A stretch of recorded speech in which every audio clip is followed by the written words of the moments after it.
Nangun Satkerti Loke Bali.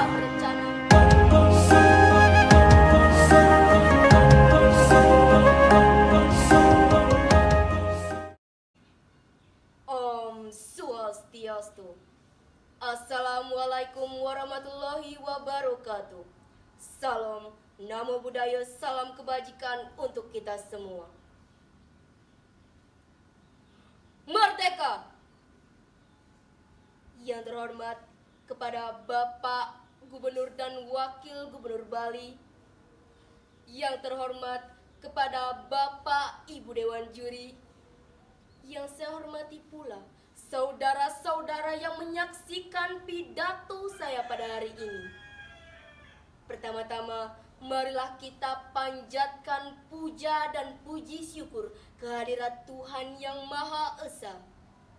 Karena atas rahmat beliaulah kita dapat melaksanakan lomba pidato ini di masa pandemi yang masih berlangsung sampai saat ini. Saya harap saudara-saudara semua dalam keadaan sehat walafiat tanpa sedikitnya kekurangan apapun.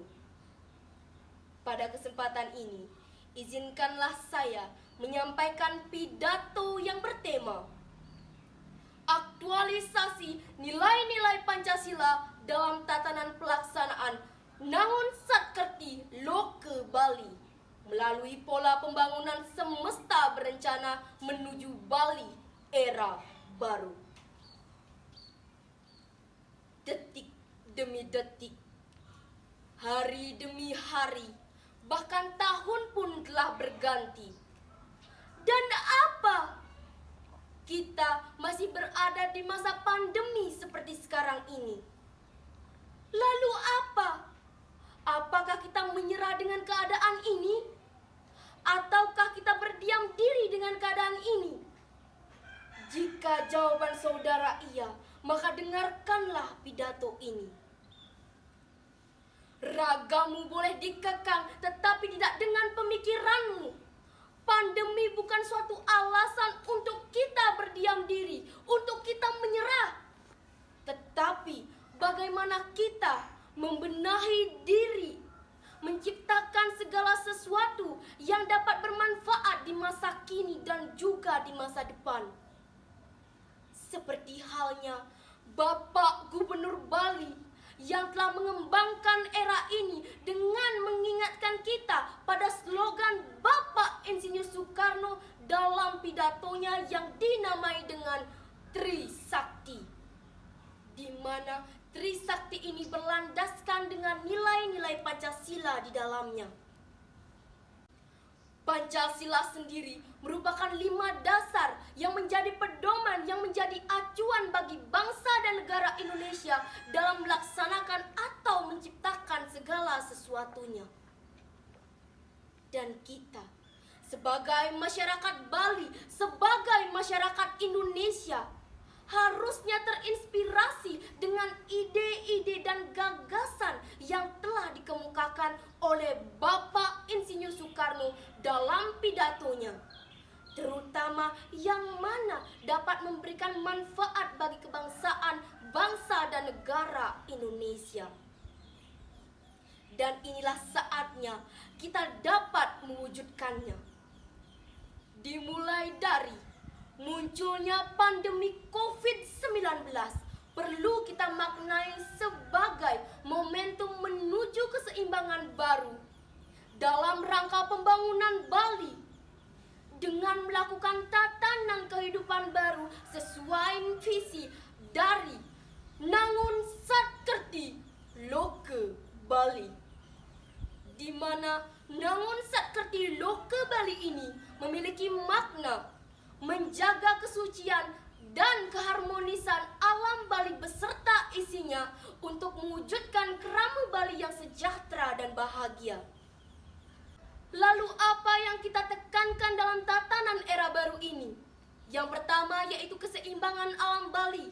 Yang kedua yaitu terpenuhinya kehidupan kerama Bali. Dan yang ketiga yaitu kewaspadaan atas apa yang akan terjadi di masa depan. Dan apabila semua ini telah terwujud, maka bisa dipastikan bahwa kita berada di dalam proses menuju tatanan era baru yang ditandai dengan 1. Bali yang kawiste, 2. Bali kang tate titi tentram kerte raharja, dan yang ketiga yaitu gemah ripah loh jinawi. Dan semua ini bisa kita wujudkan apabila kita berkonsisten, berkomitmen dalam menjalankannya. Seperti halnya sebagai contoh dari implementasi pidato yang telah dibawakan oleh Bapak Insinyur Soekarno, di mana dalam penyampaiannya beliau berkata bahwa dasar dari Pancasila merupakan gotong royong. Dan Krama Bali telah mengimplementasikannya dengan membentuk Satuan Satgas Gotong Royong Penanganan Pandemi COVID-19 yang berpengaruh sangat besar dalam penyebaran pandemi COVID-19 ini. Bukan hanya itu, Krama Bali tidak pernah mundur dalam hal beriadnya. Karena mereka yakin dengan kita selalu berdoa, dengan kita selalu beriadnya, maka Tuhan akan memberikan titik terang terhadap kehidupan ini. Seperti slogannya, Tuhan tidak akan memberikan cobaan melampaui batas dari hambanya. Maka dari itu, marilah kita wujudkan 10 misi inti dari 22 misi yang harus kita laksanakan. Di mana yang pertama yaitu terpenuhinya kebutuhan pangan, yang kedua yaitu terwujudnya kemandirian pangan, yang ketiga yaitu mengembangkan pelayanan kesehatan yang terjangkau, yang keempat yaitu memastikan tersedianya pendidikan yang terjangkau, yang kelima yaitu mengembangkan pasraman, yang keenam yaitu mengembangkan sumber daya manusia, yang ketujuh yaitu memajukan kebudayaan, yang kedelapan yaitu meningkatkan pariwisata Bali, yang kesembilan yaitu meningkatkan infrastruktur yang di Bali, dan yang terakhir yaitu mengembangkan pemerintahan daerah yang efisien, adil, dan juga transparan. Sebagai warga Bali, kita harusnya berdedikasi dalam hal ini. Setidaknya kita mampu memelihara Bali yang tercinta ini, walaupun tidak ikut berperang darah melawan penjajah. Tetapi dengan ini kita menunjukkan rasa terima kasih, rasa hormat, rasa bersyukur kehadapan para pahlawan yang telah berjasa dalam mempertahankan kesatuan Republik Indonesia ini.